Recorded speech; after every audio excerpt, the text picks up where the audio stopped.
دوستو، بزرگوں اور بھائیوں،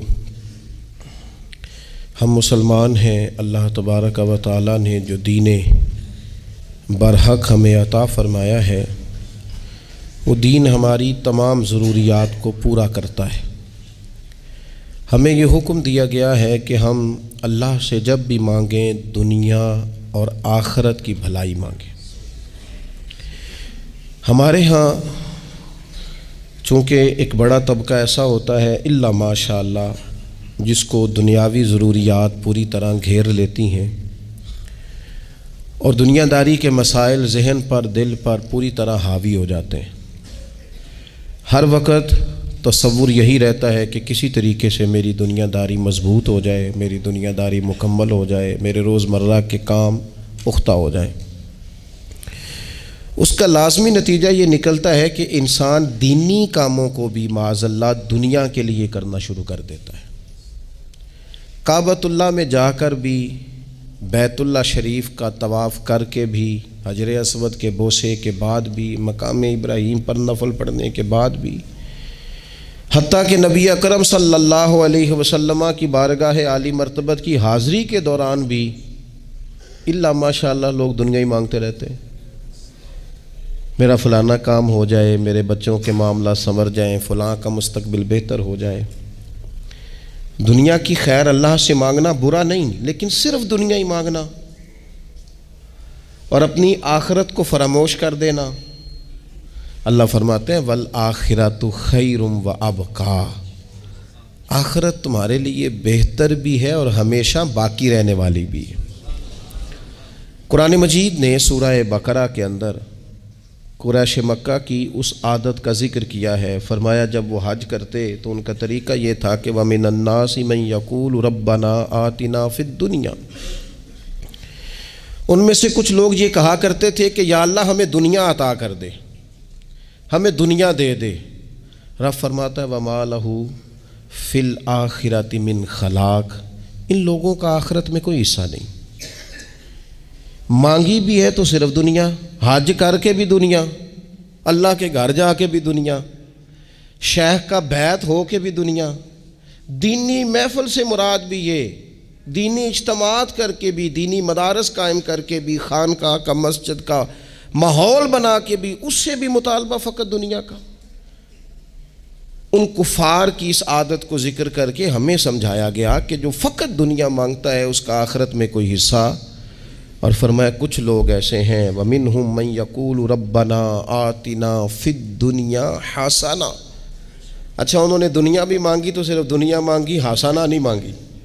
اور یہاں فرمایا کچھ لوگ ایسے ہیں جو رب سے کہتے ہیں یا اللہ ہمیں دنیا میں بھی بھلائی عطا فرما، دنیا بھی دے تو حسنہ دینا، وہ دنیا دینا جو ہمارے دین کو تقویت دے، وہ دنیا دینا جو ہمارے اعمال حسنہ کو مضبوط کرے، دینی معاملات کو تقویت دے، دنیا بھی وہی عطا فرما۔ اور ساتھ کہتے ہیں وَفِي الْآخِرَةِ حَسَنَةً، یا اللہ ہمیں آخرت میں بھی بھلائی ہی عطا فرما، وَقِنَا عَذَابَ النَّارِ، اور ہمیں دوزخ کے عذاب سے بچا، أُولَٰئِكَ لَهُمْ نَصِيبٌ مِّمَّا كَسَبُوا، فرمایا ایسوں کو ان کی کمائی ہی ملے گی، جو انہوں نے کیا ہے وہ خوش نصیبی انہیں ضرور میسر آئے گی، چونکہ دنیا بھی مانگ رہے ہیں، آخرت بھی مانگ رہے ہیں۔ ہمیشہ کوئی بھی کام کریں کسی قسم کا بھی، اس میں یہ دیکھیں کہ کیا اس میں میرے لیے کوئی ذخیرہ آخرت بنے گا، کیا یہ کام میری قبر میں، حشر میں، قیامت میں میرے لیے کوئی فائدہ مند ہوگا۔ میں بڑے درد سے عرض کرتا ہوں بعض لوگ دینی کام کرتے ہیں اور ان سے جب سوالات کیے جاتے ہیں تو وہ بعض اوقات تکلیف دہ معاملہ ہو جاتا ہے کہ اس دینی کام کے پیچھے بھی وہ والا خلوص نہیں جو ایک مسلمان کا رب و رسول کے ساتھ ہونا چاہیے، اس دینی کام کے پیچھے بھی کچھ دنیاوی مقاصد موجود ہیں۔ تو اگر بڑی پگڑی اور بڑے جبے کے پیچھے بھی ایک دنیا دار چھپا ہوا ہو، لوگوں کو تو دھوکہ دیا جا سکتا ہے، رب و رسول کو تو نہیں نہ دیا جا سکتا۔ وہاں تو دلوں کا خلوص ہی پہنچتا ہے، وہاں تو نیتوں کا حسن ہی پہنچتا ہے۔ تو اللہ تبارک و تعالیٰ سے جب بھی سوال کیا جائے دنیا اور آخرت کی بہتری کا سوال کیا جائے۔ ایک لفظ ہے حدیث پاک میں جس کو عافیت کہتے ہیں، ترمذی شریف میں حضرت سیدنا عباس بن عبد المطلب رضی اللہ تعالیٰ عنہ، آپ کی روایت موجود ہے، فرماتے ہیں میں نبی پاک صلی اللہ تعالیٰ علیہ وسلم کی خدمت عالی مرتبت میں حاضر ہوا تو میں نے عرض کی یا رسول اللہ صلی اللہ تعالیٰ علیہ وسلم، مجھے ایسی چیز بتائیں جو میں اپنے رب سے مانگوں۔ چیز مانگنی ہوتی ہے نا، بعض اوقات موقع ملتا ہے تو کئی دفعہ انسان امتحان میں آ جاتا ہے، کیا مجھے موقع مل گیا ہے، مجھے کہا گیا کچھ مانگ لو تو بھلا میں کیا مانگوں۔ حضرت عباس بن عبد المطلب رضی اللہ تعالیٰ عنہ نبی پاک علیہ السلام کے پیارے چچا جان ہیں، عرض گزار ہیں، یا رسول اللہ صلی اللہ علیہ وسلم مجھے بتائیے میں اپنے رب سے مانگوں تو کیا مانگوں؟ تو حضور نے فرمایا رب سے عافیت مانگو۔ کہتے میں کچھ دن رکا، کچھ دنوں کے بعد پھر حاضر بارگاہ ہوا اور عرض کی یا رسول اللہ صلی اللہ تعالیٰ علیہ وسلم مجھے بتائیے میں اپنے مالک سے مانگوں تو کیا مانگوں؟ تو حضور نے پھر فرمایا اللہ سے مانگنا تو عافیت مانگنا۔ بزرگ فرماتے ہیں یہ عافیت کیا ہے؟ عافیت یہ ہے کہ یا اللہ ظاہری پریشانیاں، باطنی پریشانیاں، اے اللہ ظاہر کے میل کچیل بھی دور ہو جائیں، باطن کے بھی دور ہو جائیں، اے اللہ ہر معاملے میں، ہر آزمائش میں، ہر دکھ میں ہمیں تیری پناہ نصیب ہو جائے، یہ عافیت ہے۔ اور صوفیہ کرام فرماتے ہیں عافیت سے بڑی نعمت کوئی نہیں اگر کسی کو میسر آئے تو، عافیت سے بڑا حسن کوئی نہیں اگر کسی شخص کو یہ نصیب ہو جائے۔ اور ایک اللہ والے نے تو ایک اور بڑا خوبصورت ترجمہ یہاں کیا ہے، وہ کہتے ہیں عافیت کا مطلب ہے دل کا قرار، عافیت کا مطلب ہے باطن کا سکون، عافیت کا مطلب ہے انسان کے مزاج کا حوصلہ، ٹھنڈک، بردباری۔ جس بندے کو عافیت نصیب ہو جاتی ہے گویا اللہ اسے سکون کی دولت عطا فرما دیتا ہے، تھوڑے پیسوں میں بھی سکون، بغیر شہرت کے بھی سکون، کوئی بات مان لے تب بھی سکون، کوئی دھتکار دے پھر بھی سکون، لوگوں کی گڈ بک میں ہو پھر بھی سکون، اور اگر لوگ سارے مخالفت میں آ جائیں تو چونکہ اللہ نے عافیت دی ہے پھر بھی سکون۔ اللہ تعالیٰ نے ان لوگوں کو قرار کی دولت، اللہ سے عافیت مانگی جائے، اس میں دنیا کی بھی بھلائی شامل ہے، آخرت کی بھی بھلائی شامل۔ نبی اکرم صلی اللہ تعالیٰ علیہ وسلم توجہ دلاتے کہ اللہ سے تم عافیت مانگو۔ ہمارا نا جی کیونکہ سب سے بڑا مسئلہ روحانی تربیت کا ہے، ہمارے ہاں باتیں ڈھیر سارے لوگوں کو آتی ہیں اور بہت زیادہ آتی ہیں، منصوبہ بندی کرنا، پلاننگ کرنا، اپنے معاملات کو خود سے کیسے لے کے چلنا ہے، کیسے ٹھیک کرنا ہے، اپنے حق میں دنیا کو کس طرح قائل کرنا ہے، یہ ڈھیر سارے لوگوں کو آتا ہے، اور اپنے حق میں دلائل کس طرح قائم کرنے ہیں، اس میں بہت سارے لوگ خود کفیل ہوتے ہیں، انہیں کسی سے مشاورت کی بھی ضرورت نہیں ہوتی۔ لیکن اللہ کی بارگاہ سے اپنا رشتہ کیسے جوڑنا ہے، مالک سے کرم کا سوالی کس طرح کر کے ہونا ہے، اللہ سے عافیت کا سوال کیسے کرنا ہے، یہ چونکہ روحانی تربیت میں ہمارا مزاج نہیں ہوتا لہذا ہم اس طرف جاتے نہیں، ہم وہ اپنی مرضی کی چیزیں، یعنی وظیفہ پوچھ کے گئے ہیں ایک صاحب، کچھ عرصے کے بعد آئے ہیں تو آ کے کہتے ہیں مولانا صاحب، پیر صاحب یا قاری صاحب یا فلاں صاحب، کسی سے بھی پوچھ کے گئے کہ جس کو نیک آدمی جانا، پھر لوٹ کر آ کے کہتے ہیں کہ آپ نے وظیفہ بتایا تھا پر کام کوئی نہیں ہوا۔ تو میں تو صاف کہتا ہوں اور کھلے دل سے کہتا ہوں کہ بھئی وظیفہ آپ کو بتایا تھا کہ اللہ کی رحمت متوجہ ہوگی، خدا کی رحمت کو آواز دینے کے لیے وظیفہ دیا تھا، کوئی بھی وظیفہ رب کو مجبور تو نہیں نہ کر سکتا معاذ اللہ۔ اور وظائف کس لیے پڑھے جاتے ہیں کہ جلدی سے معاملات ٹھیک ہو جائیں، میرے حق میں چیزیں بہتر ہو جائیں، تو اللہ کی رضا کے لیے پڑھے جاتے۔ تو وظائف کو، عبادات کو، نوافل کو، تلاوت کو، درود پاک کو تو رضا الہی کا ذریعہ بنانا چاہیے، لیکن ہم چونکہ ایک پورا الجھاؤ رکھتے ہیں اپنی دنیا داری کے معاملات سیدھے کرنے میں، ایک پورا خیر رکھتے ہیں، وہ لوگ ملتے رہتے ہیں مختلف بزرگوں کی نسبت کے تعلق سے، تو بعض جگہوں پہ بعض لوگ بڑے تیز ہوتے ہیں، یعنی ان سے آپ کی ملاقات ہوتی ہے تو بندے کو محسوس ہوتا ہے کہ یار اسے تو پہلے ہی ساری باتوں کا پتہ ہے، اور کئی دفعہ ان سے ملنے کے بعد احساس ہوتا ہے کہ یار اس سے تو تھوڑا سیکھ ہی لیتے تو بہتر تھا، یہ تو بات بڑی آگے نکل گئی۔ سارا پتہ ہوتا ہے، باشعور ہوتے ہیں، لیکن ڈر آتا ہے اللہ سے۔ اتنا باشعور آدمی، سمجھدار، پنچایت، پریا، لوگ، دین، دنیا سارا پتہ ہے، نماز کا ٹائم آ گیا تو وہ چھپتا پھرتا ہے، اس کی طبیعت پر بوجھ بن رہا ہے معاذ اللہ اللہ کے حضور حاضر ہونا، اسے خیر کا کام کرنا پڑ رہا ہے تو وہ ادھر ادھر نکلتا جا رہا ہے۔ تو سوال یہ ہے کہ پھر یہ شعور کا کیا مطلب رکھا ہوا ہے ہم نے؟ پھر اللہ سے دعا کرنے کی ضرورت نہیں۔ وہ حضرت عارف رومی رحمۃ اللہ تعالی علیہ فرمایا کرتے تھے بعض لوگوں کو رب سارا کچھ دیتا ہے، سجدے کی توفیق نہیں دیتا۔ اس کا مطلب یہ ہے کہ وہ کہتا ہے یہ سارا کچھ لے اور نکل جا، میرے گھر نہ آنا، رکھ سارا کچھ پاس۔ رب سے عافیت مانگی جائے، اس سے اس کا فضل مانگا جائے، اس سے اس کا کرم مانگا جائے۔ اللہ کے پیارے رسول صلی اللہ تعالی علیہ وآلہ وسلم اس عافیت مانگنے پر زور دیتے، توجہ دیتے۔ میں آپ کو صحیح بتاتا ہوں، رب نے اگر کسی بندے کو عافیت میں رکھا ہو نا تو حالات کیسے بھی برے چل رہے ہوں اس کا بگاڑ کچھ نہیں سکتے۔ اور اللہ تعالیٰ معاف کرے، 100 دفعہ خاکم بدہن اگر کسی وقت اس کے کرم کی نگاہ پھر جائے تو پھر سارے اسباب سمیت بھی انسان اپنے پیروں پہ کھڑا نہیں رہ سکتا۔ اس سے جب تک طلب کرم نہیں ہوتا، طلب عافیت نہیں ہوتی، اس کی بارگاہ سے جب تک بندہ مومن پورا رجوع نہیں کرتا، یہ عافیت اتنی اعلیٰ چیز ہے کہ نبی پاک علیہ السلام نے فرمایا اذان اور اقامت کے درمیان جو وقت ہوتا ہے اس میں دعائیں رد نہیں ہوتی۔ دعا مانگا کرو گے تمہاری اللہ اپنے فضل سے قبول کر لے گا۔ عرض کی یا رسول اللہ کیا مانگے؟ تو فرمایا عافیت مانگو رب سے۔ حضرت انس بن مالک حدیث کے راوی ہیں رضی اللہ تعالیٰ عنہ، یہاں بھی فرمایا یہ عین قبولیت کا ٹائم ہے، اب اللہ سے عافیت مانگ لو، اس کی پناہ۔ ہم دعاؤں میں بھی محدود ہو جاتے ہیں۔ رب دا طالب کوئی نہ ملیا، جو ملیا طالب زردہ ہو، دعاؤں میں بھی حد بندی۔ بعض اوقات بچے بھی تربیت کرتے ہیں نا، ایک مولانا ہے، ان کا خیال ہے کہ انہوں نے مجھ سے کچھ پڑھا ہے تو کبھی کبھی استاد جی کہہ دیتے ہیں، بہت پرانی بات ہے، انہوں نے مجھے فون کیا کہ اگر آپ کبھی تشریف لائیں، تو میں نے کہا پتر دعا مانگ اللہ کو چھوٹی جی گڈی دے وے۔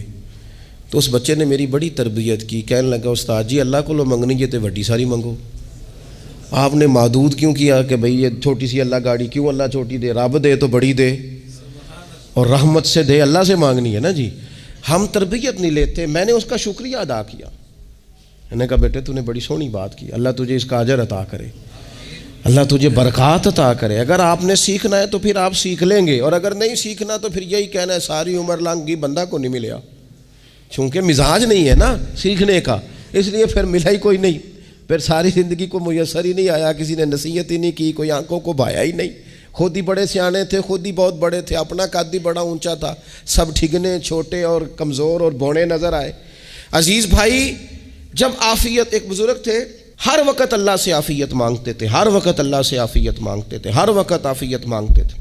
لوگوں نے پوچھا، لوگ ان کو صالح جانتے تھے، نیک سمجھتے تھے، کہ حضور آپ اور کوئی دعا مانگتے نہیں، عافیت ہی مانگتے ہیں۔ فرمانے لگے میں مانگا کرتا تھا شروع میں، بعد میں خیال آیا ہے اور بھی دعائیں مانگا کرتا تھا، یہ احساس بعد میں نصیب ہوا۔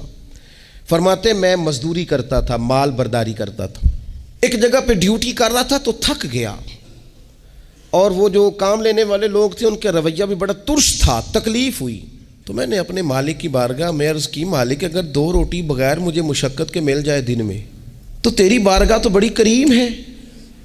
کہتے وہ میں نے یہ دعا مانگ لی، ذرا میں تھوڑا آگے بڑھا تو 2 بندے آپس میں لڑ رہے تھے، میں ان کی صلح کرانے کے لیے، انہیں بچانے کے لیے آگے بڑھا، تو میں جس کو چھڑا رہا تھا دوسرے نے میرے اوپر ضرب لگا دی، میرا بھی سر پھٹ گیا۔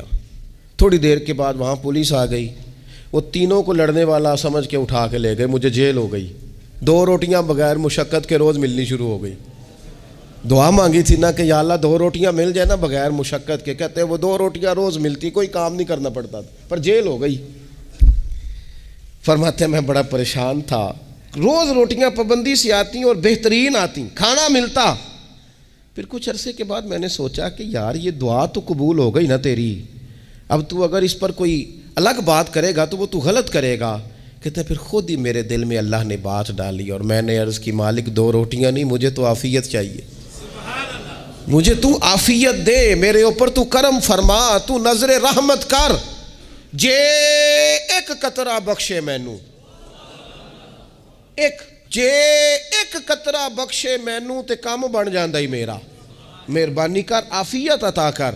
فرماتے پھر خدا نے کرم کیا، کہاں سے اسباب بنے میرے جیل سے چھوٹنے کے، کون کون میرے ضمانتی بنے اللہ ہی جانتا ہے۔ فرماتے ہیں دروازے بھی کھل گئے، رزق بھی ملتا ہے، صحت بھی میسر ہے، سجدہ بھی کر لیتا ہوں، سویرے تلاوت بھی کرتا ہوں، شام کو مدینے والے کی بارگاہ میں رج کے درود و سلام بھی عرض کرتا ہوں، میں ممکن ہوتا ہے تو کسی غریب کی داد رسی بھی کرتا ہوں۔ اب سمجھ آئی ہے، ربنا آتنا فی الدنیا حسنۃ وفی الآخرۃ حسنۃ وقنا عذاب النار۔ اب سمجھ آئی ہے رب سے جب بھی مانگنا ہے عافیت ہی مانگنی ہے، اس سے کرم مانگ۔ ہم نے محدود دعائیں رکھی ہوئی ہیں، محدود، وہ جی فلانا کام میرا ہو جائے تو بھئی وہ ایک ہو گیا، اس کے بعد پھر نئی ٹینشن بن جائے گی، نہیں میں جی بچوں کی شادی کر لوں جی پھر میں فارغ ہوں۔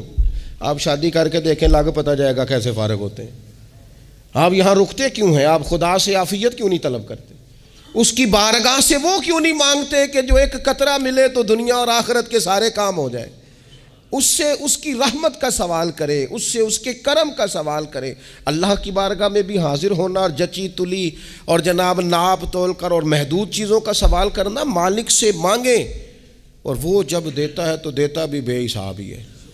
وہ جب عطا کرتا ہے تو کرم کے دروازے کھول کے عطا کرتا ہے، ورنہ تو ایک الجھن سے انسان نکلتا ہے دوسری میں الجھ جاتا ہے، ایک گتھی کو سلجھاتا ہے پھر۔ اقبال رو پڑے تھے، کہنے لگے میں عقل کی گتھیاں سلجھا چکا ہوں، یا رب مجھے صاحب جنوں کر دے۔ اللہ یہ بڑا میں نے ہیر پھیر دیکھ لیا، مجھے دیوانہ بنا، اب مجھے جنون ہو، اب میں کسی کے لیے رویا کروں، اب میں کسی کی یاد میں تڑپا کروں، اب میں رات کسی کے لیے میری آنکھیں بیدار رہیں۔ یہ بڑی ہو گئی دنیا داری، عقل کی گتھی حالانکہ نہیں سلجھتی، پر اقبال کہتے ہیں عقل کی گتھیاں سلجھا چکا ہوں، یا رب مجھے صاحب جنوں کر دے۔ اور پھر کہنے لگے بجھی عشق کی آگ اندھیر ہے، اب یہ مسلمان نہیں یہ خاک کا ڈھیر ہے، تو مٹی بن کے رہ گیا۔ کیا کہاں اپنی ساری توجہات کا قبلہ کس چیز کو میرے عزیزو؟ اللہ سے عافیت۔ نبی پاک علیہ الصلوۃ والسلام نے ایک شخص سے پوچھا کیا دعا مانگ رہے ہو؟ تو اس نے کہا یا رسول اللہ میں اللہ کی بارگاہ میں صبر کا سوال کر رہا ہوں۔ تو حضور فرمانے لگے صبر تو مصیبت پر ہوتا ہے۔ یا رسول اللہ پھر کیا مانگوں؟ آپ ان جملوں اور لفظوں کی گہرائی کو سمجھیں، صبر کے لیے تو پہلے مصیبت آئے گی پھر صبر آئے گا۔ تو یا رسول اللہ کیا مانگوں؟ فرمایا تو رب سے عافیت مانگ۔ مانا کیا ہے؟ مصیبت آئے کیوں؟ اللہ تجھے اپنی حفاظت کے حصار میں لے لے، وہ وقت ہی کیوں آئے کہ جب تیری طبیعت الجھ جائے، جب تو پریشان ہو جائے، جب تو اللہ سے عافیت مانگنا۔ جب تو عافیت مانگے گا تو اگر کبھی مشکل آئے گی بھی نا تو خدا پھر اپنے فضل سے مشکل سے نکلنے میں رستہ بھی بڑی جلدی عطا فرمائے گا اور تیرے اوپر فضل فرمائے گا۔ اگر عافیت، یہ جو ہم نبی پاک کی امت ہے نا، تو یہ ہمارے گرد اللہ کے فضل اور اس کی رحمت کا حصار ہے، یہ حصار ہے ہمارے گرد۔ وہ درویش نے کہا تھا نا کہ کروں شکر کتنا اور کروں فخر کتنا کہ تیرے کرم نے مجھے فائز المرام کیا، دیکھو بنا کے سید عالم کا امتی مجھ کو گناہ سے پہلے ہی بخشش کا انتظام کیا۔ ابھی میں نے غلطی کی نہیں لیکن مجھے حضور کا غلام بنا دیا، بخشش کا بندوبست پہلے ہو گیا۔ اپنے مالک سے بیمار بھی اس سے عافیت مانگیں،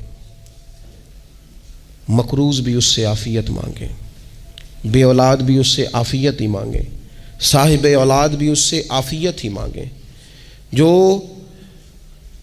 دولت کے حصول کے رزق حلال کے خواہش مند ہیں وہ بھی اس سے عافیت مانگیں، اور جن کی جھولی اس نے بھر دی ہے وہ بھی اپنے رب سے عافیت ہی مانگیں۔ مالک سے جب سوال کرے، ایک بزرگ تھے انہوں نے تو اپنی انگوٹھی میں لکھوا لیا تھا کہ یا اللہ مجھے عافیت عطا فرما، مگر جب بھی دیکھتا ہوں یاد آ جاتا ہے کہ اللہ سے عافیت مانگنی۔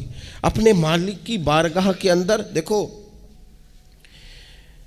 میں نے دیکھا ہے وہ کسی نے کہا تھا کہ تیری خواہش ہے کہ وہ تیری آرزو کرے پوری، اور میری خواہش ہے کہ تیری آرزو بدل جائے۔ کچھ لوگ ایسی خواہشات بھی لے کے آتے ہیں کہ جو پوری نہ ہو تو بہتر ہوتا ہے، اس لیے آپ کو پتہ ہے موت مانگنا جائز نہیں دین میں. مصائب سے گھبرا کر، مشکلات سے گھبرا کر، زندگی کے مد و جزر سے پریشان ہو کر موت کا سوال کرنا جائز نہیں. کس طرح جائز ہے؟ ان لفظوں کے ساتھ دعا کر سکتا ہے کہ یا اللہ جب تک میری زندگی بہتر ہے مجھے زندہ رکھ، اور جب میرا دنیا سے جانا بہتر ہے پھر تو مجھے اپنی بارگاہ میں بلا لے.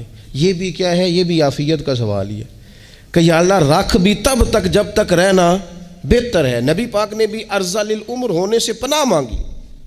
ہمارا یہ مزاج بن گیا ہے کہ ہم اپنے حق میں ایسی چیزوں کا سوال کر رہے ہوتے ہیں جو کئی دفعہ ہمیں مل جائیں تو ہمارا نقصان کریں. قرآن حکیم ایک جگہ پہ اللہ کریم نے فرمایا ہے کہ اگر سب لوگوں کو مال دے دوں تو بغاوت کریں، فساد ہو جائے. کیا مانا؟ کہ اپنا نقصان کر بیٹھے لوگ. ہم اپنے مالک کی بارگاہ میں بعض ایسی چیزوں کے سوالی ہیں کہ جو ہمارے لیے ٹھیک نہیں ہے، ہمیں اس کے کرم پر چھوڑنا ہے، اس سے عافیت مانگنی. اور بعض لوگ، کیونکہ میں کہہ چکا ہوں شروع میں کہ ہماری دینی روحانی تربیت نہیں ہوتی اور ہم کہیں سے باقاعدہ اسباق لینے کے قائل ہی نہیں ہوتے، پوری تربیت کا ہمارا مزاج نہیں ہوتا، اپنی عقل اور اپنا شعور اور اپنے حساب سے ہم زندگی کو بتانا چاہتے ہیں. اور یہ جو میرا دور ہے یہ ویسے ہی الجھا ہوا زمانہ ہے، اللہ ماشاء اللہ، پتہ نہیں کوئی کیا بول رہا ہے، کوئی کیا کہہ رہا ہے، ایسے ہے جیسے کوئی میلہ لگا ہوا ہے اور کان پڑی آواز سنائی نہیں دے رہی. جس کی دکان پر کوئی گاہک نہیں وہ بھی کہہ رہا ہے لائنیں بنا لو. ایسا الجھا ماحول ہے اور ایسی آزمائش ہے کہ لوگ بیچارے پریشان ہیں. دیکھیں جب تربیت کے ساتھ انسان آگے بڑھتا ہے نا، ہمارے پاس مقتدا ہے اللہ رسول کا کلام، ہمارا پیشوا ہے رب رسول کا فرمان. جب ہم کتاب و سنت کی روشنی میں آگے بڑھتے ہیں تو پھر ہمارے لیے منزل آسان بھی ہوتی ہے اور قریب بھی ہوتی ہے. پھر ہمارے لیے آگے کی طرف سفر کرنا، آگے بڑھ جانا یہ آسان ہوتا ہے. آپ غور کریں جو لوگ دنیا میں کامیاب رہے، بھلا کس طرح کامیاب رہے؟ وہ اس طرح کامیاب رہے کہ انہوں نے نا اپنے رب سے عافیت مانگی. اللہ تعالیٰ نے خود بخود ان کے لیے رستے بنائے. آپ تاریخ پڑھیں گے بعض لوگوں کی تو لگ نہیں رہا تھا کہ وہ اتنی کامیابی حاصل کریں گے. دیکھ لیں آپ حضرت غوث اعظم جیلانی رضی اللہ تعالیٰ عنہ بغداد شریف تشریف لاتے ہیں تو ان کی کیفیت یہ ہے کہ پتے کھا کے گزارا کرنا پڑتا ہے. یعنی پیچھے کوئی ایسا بیک گراؤنڈ کسی کا بنایا ہوا ادارہ، کوئی بڑی خانقاہ، کوئی بڑے لمبے چوڑے والد صاحب کے مریدین، کوئی بڑا لمبا سلسلہ نہیں مل رہا. ان کو بظاہر پتے کھا کے گزارا کرنا پڑتا ہے، لیکن چونکہ وہ نکلے ہیں اللہ کی مدد کے ساتھ، انہیں اللہ نے تائید دی ہے، فضل فرمایا ہے، تو نتیجہ یہ نکلا ہے کہ 70 ہزار بندہ ایک ایک وقت میں تربیت لینے کے لیے ان کے سامنے موجود ہے. یہ اللہ نے اسباب بنائے ہیں، کیونکہ جب رب عافیت عطا کرتا ہے تو پھر اللہ اسباب بھی پیدا فرماتا ہے. ہمارا ذہن تو تھک جاتا ہے سیاست کرتے کرتے. ہم تو جناب پوری ترتیب سے ہمیں سلیقہ آتا ہے کس طرح کر کے کس بندے کو کیسے قائل کرنا ہے. پورے طور پر ہم وہ ساری زندگی سیاست کرتے رہتے ہیں. وہ خاندانوں میں بھی چلتی ہے، گلی محلے میں بھی چلتی ہے، دوستوں میں بھی چلتی ہے، اور بعد میں پتہ چلتا ہے کہ یہ پتے کھیل کون رہا تھا. اصل میں صلح کرانے والا تھا کہ لڑائی کرانے والا تھا. یہ سب کا خیر خواہ تھا، یہ سب کی ذہن کے اندر فطور کی آمیزش ہی اس شخص کی وجہ سے تھی. ہم چونکہ وہ خاص عافیت اللہ سے نہیں مانگتے، ہماری مخصوص سیاست ہوتی ہے سبھی کو راضی رکھو. اس کا نتیجہ یہ نکلتا ہے کہ ایک ٹائم آتا ہے کوئی بھی راضی نہیں رہتا. ہم اگر اپنے مالک کی طرف رجحان کریں اور اللہ نے جو ہمیں شعور دیا ہے اس شعور کو لے کر اللہ کی بارگاہ کی طرف بڑھیں. آپ یقین کریں اعلیٰ حضرت بریلوی رحمۃ اللہ علیہ کی کتابیں ہیں، ایک ایک کتاب پر پی ایچ ڈی ہو رہی ہے، اور انہوں نے 150 سال پہلے بیٹھ کر جو کچھ لکھا تھا بین ہی لفظ بلفظ اس کی ضرورت آج محسوس ہو رہی ہے اور آنے والے وقت میں بڑھ رہی ہے. لیکن ان کے پاس کوئی ٹیم نہیں تھی، 50 لوگ نہیں تھے جو ان کے پاس بیٹھ کے لکھواتے، اپنا پریس نہیں تھا، ایسے لوگ نہیں تھے کہ جن کو پتہ ہوتا کہ کتاب ہم کل چھاپیں گے اور اتنے فیصد یہ مارکیٹ میں نکل بھی جائے گی. ایسا کچھ نہیں تھا. کیا تھا؟ اللہ کی مدد ساتھ تھی، تائید ایزوی ساتھ تھی، اللہ نے اپنی عافیت میں رکھا تھا. وہ قرآن مجید کی آیت کا ترجمہ کرتے ہیں نا اعلیٰ حضرت اہدنا الصراط المستقیم، یا اللہ ہمیں سیدھی راہ پہ چلا. بہت سارے مفسرین نے کہا اے اللہ ہمیں سیدھا راستہ دکھا، فرماتے ہیں اے اللہ ہمیں سیدھی راہ پر چلا۔ تو کسی نے کہا حضور یہ چلا اور دکھا میں کیا فرق ہے؟ فرمانے لگے دکھانے کا مطلب یہ ہوتا ہے کہ کسی نے پوچھا میں نے گجرانوالہ جانا ہے، تو دکھانا یہ ہے کہ اسے کہا یہاں سے باہر نکلو، روڈ پہ چڑھ جاؤ، سیدھے جاؤ گے، ایک پول آئے گا، اسے کراس کرنا، نیچے اترنا، وہاں سے شہر شروع ہو جائے گا۔ پھر اس نے اگر کوئی اندرونی جگہ شہر کی پوچھ لی تو اس کو کہا کہ رائٹ ہو جانا، پھر لیفٹ ہو جانا، پھر آگے کسی سے مزید۔ یہ ہے راستہ دکھانا، اور ایک ہے چلانا۔ اس نے کہا میں نے گجرانوالہ جانا ہے، تو اس نے کہا ساتھ بیٹھنا میری گاڑی پہ، جہاں تو نے جانا ہے میں چھوڑ کے آتا ہوں۔ یہ راستے پہ چلانا ہے، یہ مقام تفکر ہے، آپ اس پر غور فرمائیں گے۔ کہتے ہیں یا اللہ تو ہمیں راستہ دکھائے گا اور دکھاتا ہے، لیکن چاروں جانب شیطان بھی تو بیٹھا ہے نا، فتنے بھی تو ہے نا، تو اگر تیری رحمت ساتھ ساتھ رہے، مانا کہ محبت کے سفر میں ہر گام پہ 100 مشکل ہے، لیکن یہ سفر آسان بھی ہے اگر ساتھ تمہارا ہو جائے۔ اگر تو ساتھ چلے تو پھر یہ سفر مشکل ہے۔ وہ ہارون رشید نا اپنے محل کی چھت پہ ٹہل رہا تھا، سب سے اوپر والے چوارے پر، نیچے سے حضرت بہلول دانا گزر رہے تھے، اوپر اس کے ساتھ سپاہی بھی تھے، گن مین بھی تھے۔ اس نے کہا یہ بابا تو ذرا اوپر اٹھاؤ۔ انہوں نے ایک ڈولی، ایک ٹوکری سمجھ لیں، اس کو رسیاں باندھ کے نیچے پھینکا۔ نیچے جو سپاہی تھے ان کو کہا کہ یہ بابا جی کو پکڑ کے اس میں بٹھاؤ۔ انہوں نے جبرن تھاما بابا جی کو، اس میں ڈالا، اوپر والوں نے کھینچ لیا۔ 2-3 منٹ لگے۔ ہارون رشید کے سامنے حضرت بہلول دانا پہنچ گئے تو تھوڑے ناراض بھی ہوئے کہ یہ کوئی طریقہ تو نہیں نا بلانے کا۔ ملاقات ہوئی تو کہا کیوں بلایا؟ کہنے لگا ایک مسئلہ پوچھنا تھا۔ فرمانے لگے بادشاہ ہے نا، تیرے مسئلے پوچھنے کا بھی اپنا ہی انداز ہے، پوچھ مسئلہ۔ کہنے لگا بابا پوچھنا تھا کہ آپ اللہ تک کیسے پہنچے؟ حضرت بہلول دانا چپ کر گئے۔ 2-4 منٹ کے بعد کہنے لگے جس طرح ابھی زمین سے تیرے تک نہیں پہنچا، بالکل اسی طرح ہی پہنچ گیا ہوں رب کریم کی بارگاہ تک، اور وہ بھی جو اس نے کرم فرمایا ہے، ورنہ میں تو نہیں سمجھتا کہ میں پہنچ گیا ہوں، وہ بھی اگر تیری خوش گمانی ہے۔ تو ہارون رشید کہنے لگا مجھے سمجھ نہیں آئی۔ فرمانے لگے تو بادشاہ جو ہے اتنی جلدی کیسے سمجھ میں آئے گی تجھے بات؟ فرمانے لگے اگر میں تجھ سے ملنا چاہتا نا تو میں ایک درخواست لکھتا، پھر کسی وزیر سے سفارشی سائن کراتا، پھر وہ جمع کراتا، پھر مجھے ٹائم ملتا کہ فلاں دن فلاں تاریخ فلاں ٹائم آ جانا، پھر آ کے میں لائن میں لگتا، پھر بھی تو بادشاہ ہے، تیرا موڈ بنتا ملنے کا کہ نہ بنتا۔ جب میں چاہتا تو پتہ نہیں کتنا ٹائم لگ جاتا، جب تو نے چاہا ہے نا تو 1 منٹ بھی نہیں لگا۔ فرمانے لگے میں نے دعویٰ ہی نہیں کیا کہ میں جد و جہد کر کے پہنچوں گا، میں نے تو رب کی بارگاہ میں عاجزی کی ہے، پھر رب نے ہی کرم فرمایا ہے، اسی نے مہربانی کی ہے۔ مانا کہ محبت کے سفر میں ہر گام پہ 100 مشکل ہے، لیکن یہ سفر آسان بھی ہے اگر ساتھ تمہارا ہو جائے۔ اس کے کرم کا ساتھ رہا ہے، اس سے عافیت مانگی ہے، اپنے آپ کو اس کے سپرد کیا ہے تو اس نے کرم کر دیا۔ جب تک یہ مزاج نہیں ہم بناتے کہ مالک سے عافیت کا سوال کریں، اپنے آپ کو اپنے رب کے حوالے کر دیں، اس کی رحمتوں کے سپرد کر دیں، اتنی دیر تک زندگی میں ٹھہراؤ نہیں آتا، قرار نہیں آتا۔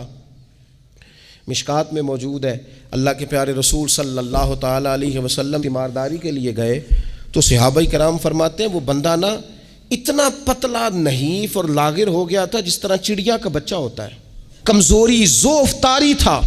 تو محبوب کریم نے اسے دیکھا تو بڑے کریمانہ انداز میں کریم فرمانے لگے تو کوئی دعا نہیں مانگتا، تو عافیت نہیں مانگتا اللہ سے؟ عرض کی یا رسول اللہ صلی اللہ تعالیٰ علیہ وسلم، میں نے اپنے رب کی بارگاہ میں عرض کی ہے مالک قیامت کا عذاب بڑا سخت ہے، میں نہیں برداشت کر سکتا، تو نے اگر مجھے کوئی سزا دینی ہے تو یہیں دے لے، قیامت کو نہ دینا۔ تو کہتے ہیں محبوب فرمانے لگے سبحان اللہ، او خدا کے بندے تو رب کی سزا دنیا میں بھی نہیں سہ سکتا، اللہ سے یہ بھی سوال نہ کر، تو رب سے کہہ ربنا آتنا فی الدنیا حسنۃ وفی الآخرۃ حسنۃ وقنا عذاب النار، تو رب سے دنیا میں بھی حسنہ مانگ، بھلائی مانگ، تو آخرت کے لیے بھی بھلائی مانگ، تو اس سے عافیت کا سوال کر۔ تو نے یہ سوال کیوں کیا؟ عرض کی یا رسول اللہ کرم ہو گیا ہے، مجھے سمجھ آ گئی ہے، اب میں اسی طرح ہی کروں گا۔ عزیز دوستو ہم کہاں سہ سکتے ہیں؟ ہم دنیا میں رب کی سزا ہم نہیں سہ سکتے، ہم کمزور ہیں تو گرمی نہیں سہ سکتے، شدید سردی نہیں سہ سکتے، شدت کی بھوک لوگ نہیں سہ سکتے، کوئی آزمائش نہیں سہ سکتے، وہ جو لوگ بعض اوقات کہہ دیتے ہیں نا جی فلاں چیز ہمارے اعمال کا نتیجہ ہے، تو میں کیا کرتا ہوں، نہ کو یار، ہم تو یہ بھی نہیں سہ سکتے، ہم کہاں برداشت کر سکتے ہیں، ہمیں تو وہ معاف ہی فرمائے، ہم حساب والے ہے ہی نہیں، ہم تو صرف معافی والے ہیں۔ ہم سے نہ حساب پوچھے، اس نے حساب پوچھا تو پھر تو بڑی مشکل ہو جائے گی، اگر اس نے حساب پوچھا تو بڑی رسوائی ہو جائے گی، اگر حساب پوچھا تو مشکلات سامنے دکھائی دینے لگ جائیں گی۔ ہم سے تو وہ درگزر والا معاملہ کرے، ہم سے تو وہ کہے جا میں نے محبوب کے صدقے تجھے معاف کیا، جا تیرے لیے رحمت اور بخشش والا فیصلہ کیا۔ وہ کوئی سبب، اس کی رحمت کسی سبب کو دیکھ لے اور درگزر کر لے۔ تو آج کی پوری گفتگو میں آج آپ کو بڑی ذمہ داری سے یہ گزارش کر رہا ہوں، اللہ سے عافیت مانگے، ہر وقت عافیت مانگے۔ میری سالوں سے روٹین ہے، میں دعا مانگتا ہوں، اللہم انا نسألک العفو والعافیت فی الدین والدنیا والآخرہ۔ اور یہ خاموش تبلیغ ہوتی رہی، میں مانگتا رہا، کئی بچوں کو ویسے یاد ہو گئی، اس کو یاد کر لیں، اللہ سے عافیت مانگیں، دین میں، دنیا میں، آخرت میں، اس کو اپنا مزاج بنائیں۔ اللہ تبارک و تعالی ہم سب کو عافیت نصیب فرمائے۔ آخر دعوانا الحمدللہ۔